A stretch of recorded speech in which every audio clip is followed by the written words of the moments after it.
Hello, everyone, and welcome to Mind Tea, a podcast where we discuss sip sized, practical tools for meaningful living. I'm your host, Izzy Wan, a mindfulness teacher, tea ceremony host, hypnotherapist, and speaker. Today, I want to talk to you about resilience. The seasons are changing. I can't believe it's already winter now, guys. I'm pretty sure my neighbor still has half a pumpkin left on the balcony.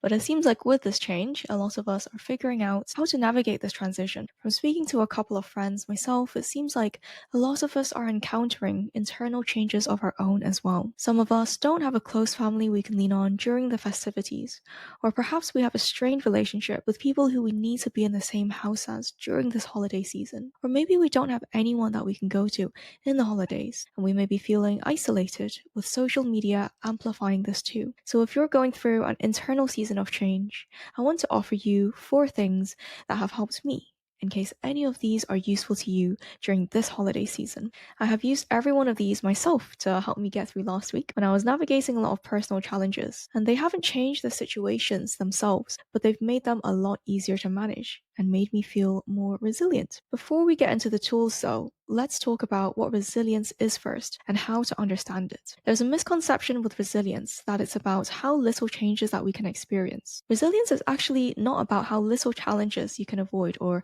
how many times you can avoid them. It's actually more about how quickly you can bounce back from those challenges. So I like to use the analogy of a rubber band. When life stretches you with challenges and adversity, a resilient person, like a strong rubber band, can stretch and adapt to this pressure without snapping or breaking. When the pressure eases, this rubber band returns to its original shape, sometimes stronger than before due to the experience.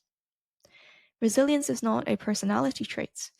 It's more like a skill that you can build over time.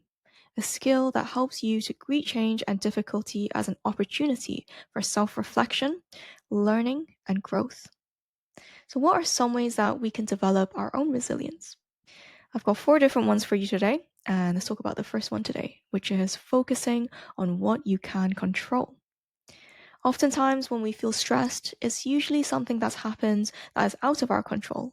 But even within situations that feel out of our control, there is still always something that is still within our control, however big or small.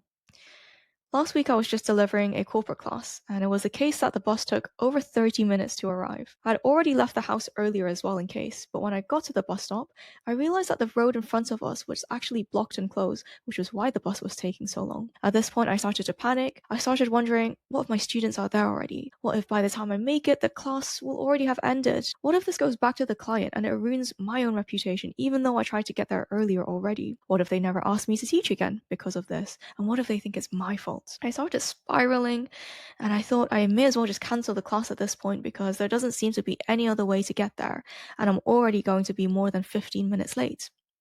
But then I watched myself spiraling, and I paused. I can't control the bus, I know that already. I can't control the road in front of me, the road closure. And then I asked myself, is there anything in this situation, anything at all, that I can control? So I started to look around me, and I saw this off-duty bus driver in front of me. So I go up to him and I ask if there was any other way to reach the park aside from the road ahead of us. And he said yes. And I look around me. I see that there's 3 other people by this bus stop, and I ask them if they're going to the similar destination that I'm going to, and if they want to split an Uber, provided there's actually another route to get there.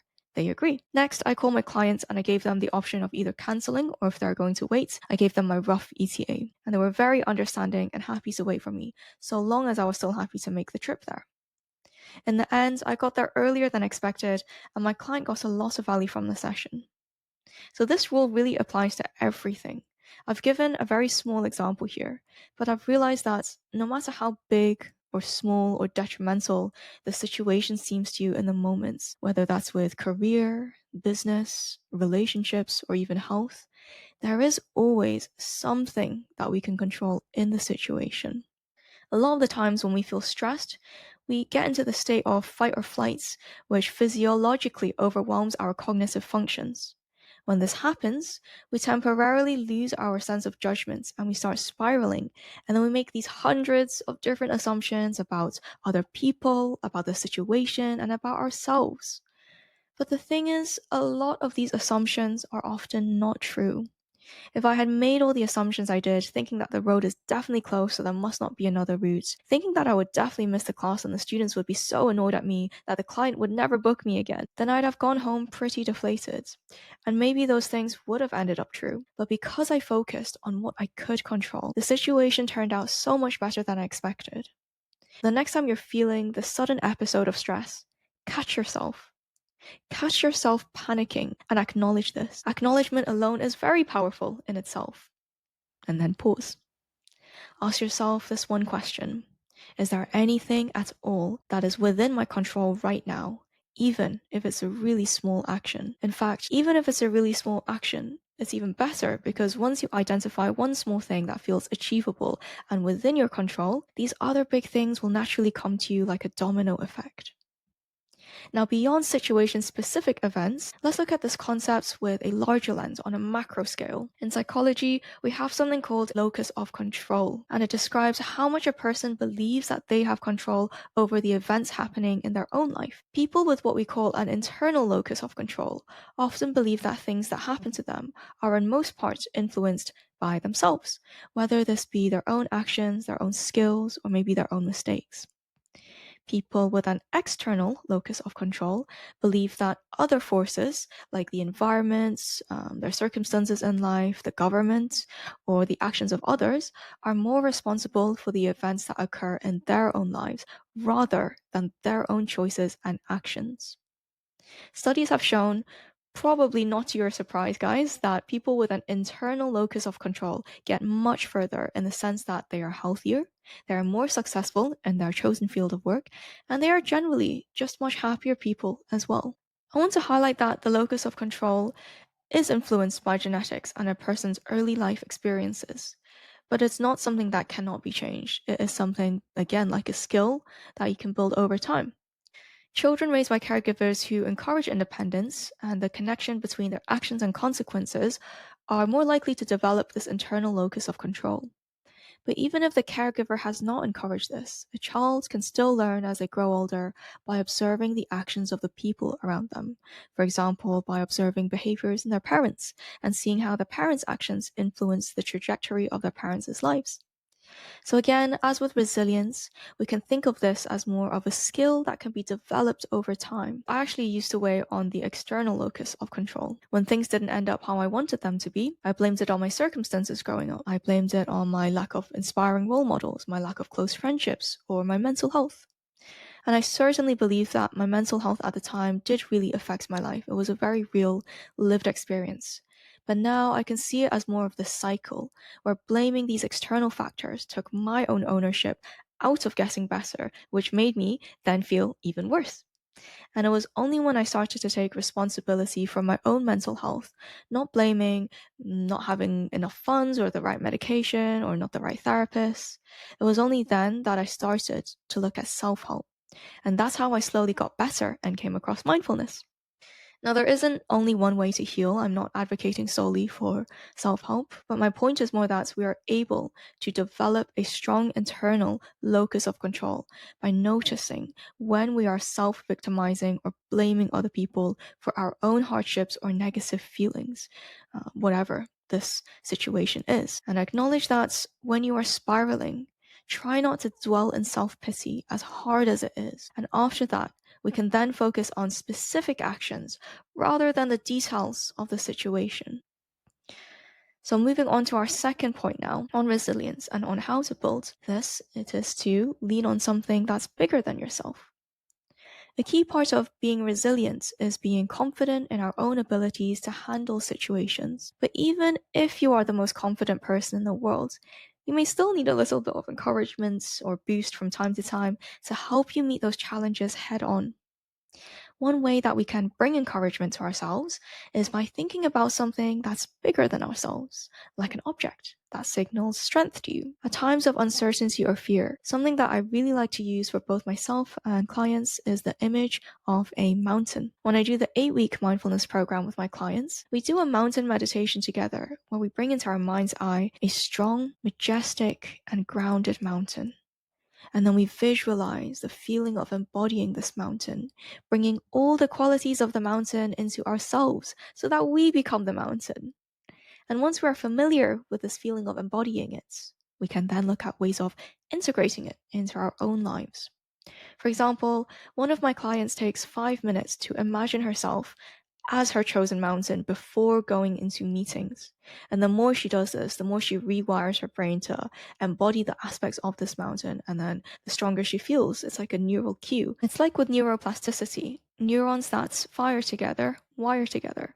So the more you're thinking about this mountain, and the more times you do it before a meeting, the more your brain associates before going into the meeting with this image of the mountain and all the qualities that you can bring into it. And then another one of my clients told me recently that he used this for an intense 4-hour endurance competition by repeating the affirmation to himself that we did in the meditation, which was, I am the mountain, I am grounded, and I remain unmoved by anything or anyone. And he won the competition, saying that this mountain affirmation really helped him because ultimately it was a game of mental toughness rather than physical toughness alone. So thinking about this now, what is an image or an object that signals strength to you? Try and visualize this in front of you, and then think about what aspects of it you can incorporate into your own life. You can do this using a power pose, or use an affirmation that reminds you of it, or simply remember its characteristics that you want to carry with you during times of adversity. We move on to our third point now, which is having a coping strategy. Because resilience is about developing the skills and strategies to manage your own stress as well. So the third point is to have a regular meditation practice. World-renowned neuroscientist Richard Davidson has found evidence that mindfulness increases our resilience, and the more mindfulness meditation you practice, the more resilient your brain becomes. He says half an hour a day for 2 weeks, and you can already start to see changes in the brain. So even if you were just to start today, guys, you may already start to feel a difference in 2 weeks' time. How does this work? It works because mindfulness helps us reduce rumination, which is the tendency to have negative thoughts about ourselves or others after a stressful event. Through meditative practices, we can observe our thoughts, accepting and allowing them to exist, rather than ruminating and judging these thoughts. This prevents us from getting caught up in the story of them and being in the state of anxiety or low mood for longer than necessary. Back to our rubber band theory. If we are stretched too far for too long without sufficient self-care or support, even the strongest rubber bands can snap, right? So we need to get to know ourselves, get to know what we need, and get to know the tools that can help us, which meditation helps us to do very well through building our muscle of awareness and observation. Another thing meditation teaches us is that every experience is temporary. When I'm thinking a lot of thoughts at once, I remember to watch these thoughts as they arrive and leave, and then bring my attention back to my breathing to anchor me and ground me. When I feel intense emotions, I remember that stress also comes and goes in waves, and like the lake meditation, no matter what disrupts the surface of the lake, it always returns to its baseline. When I'm in a period of uncertainty, I remember the mountain meditation, that the mountain's appearance changes throughout the seasons, but that it remains its strong, grounded self throughout these seasons. So before we end this episode today, I want to end with my final point on resilience, and that is compassion. Having compassion for the self. We talk to ourselves so harshly all the time when we would probably never speak to a best friend or a loved one the way we do ourselves. In these hard moments, if we beat ourselves up like an enemy, that rarely changes anything at all for us except to make us feel worse. Speaking to ourselves kindly in the way that we would speak to our own best friends can actually provide us support and uplift us to carry out what we need, rather than debilitating us and sending us into this abyss of self-loathing and hatred. It is the case that change is always going to be inevitable in our lives, right? And we each move through seasons of our own. That's what makes our lives and experiences interesting. And if it's a pleasant experience, we can learn to enjoy it, to try and stay present with it for as long as we can. And if it's an unpleasant experience, we can know that it too shall pass, And our only job in that moment is to look after ourselves and see what we can learn from that experience. When I reflect on the hardest times of my life, they have also been the times of the most growth in my life as well. And I have a sneaky feeling that it might be the same for you too. Look back at all that you have been through and have love for yourself. When I look back at everything I've been through in my own life to make it till today, it makes me feel like every challenge moving forward is an easy feat because I've already conquered all of those challenges behind me. I don't believe that anything is given to me that I can't handle now. If it was or is given to me, it means that I can handle it. That doesn't mean it's not going to be hard. It means it's going to be hella hard and I can handle it. So if you're here listening today, you have already made it through 100% of each day, every single day in your life. 100% of every challenge that you've been through. That alone should already make you feel incredibly proud of yourself. I am proud of you, and I hope you are too. Honest share now, guys, writing this episode has actually really helped myself today as well. I mentioned earlier in this episode that I've had a rough week, 2 weeks actually, that have really tested my own resilience. So if you're listening here today, I just want to say thank you, because without knowing it, you have helped me too. I'm going to read you guys a poem now in line with my final point about compassion, and it's called Find Your Quiet in the Storm by Etheric Echoes. It's a really beautiful one that for me embodies everything we've mentioned in this episode today. Find your quiet in the storm. Some days the world feels too sharp, too loud, too raw to touch. Headlines scream, phones ring, and chaos dances at our doorstep. But I've learned to find sanctuary in small moments of grace. The way sunlight paints shadows on walls, how wind whispers through leaves, the steady rhythm of my own breath when I remember to just breathe. I've learned to turn off the noise, to silence the endless chatter, to find strength in gentle things. A cup of coffee at dawn, a moment of kindness between strangers, the quiet courage of growing things. They say the world's gone mad, but perhaps the secret is knowing when to step away from the storm, when to guard your peace like gold, when to let your heart be still in a world that never stops spinning.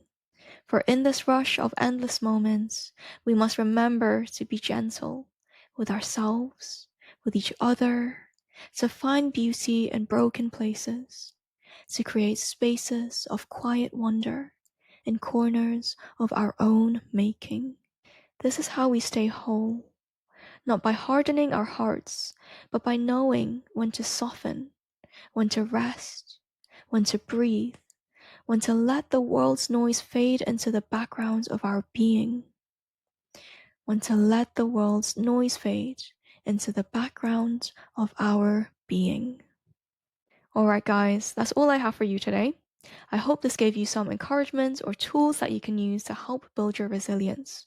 And to summarize, they are to, number one, focus on what's within your control, even if it seems in the moments that things are out of your control. Number two, lean on something that's bigger than yourself at times of need and see if you can embody that in your own life. Number three, try having a regular meditation practice, even if it's just half an hour a day for 2 weeks. And number four, have compassion for yourself. Remember all that you have been through to get to where you are today.